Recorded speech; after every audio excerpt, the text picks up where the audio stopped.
bamuhiganagaho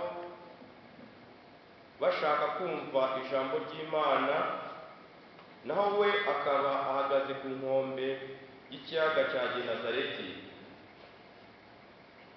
Nuko abona amato abiri ku nkombe y'ikiyaga, abarobyi bari bayavuyemo boza inshundura zabo. Ajya mu bwato bumwe bwari ubwa Simoni, amusaba kubutura gato. Nuko aricara maze yigisha abantu ari mu bwato. Amaze kwigisha, abwira Simoni aterekeza ubwato mu mazi magari, murohe inshundura zanyu murobe. Simoni aramusubiza ati, mwigisha,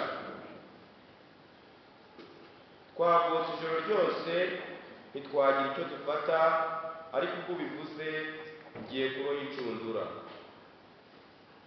Baraziroha maze bafata amafi menshi cyane, inshundura zabo zenda gucika.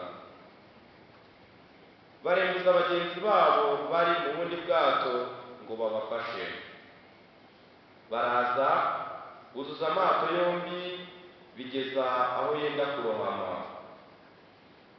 Simoni Petero abibonye apfukama imbere ya Yesu avuga ati, girayo Nyagasani, kuko ndi umunyabyaha.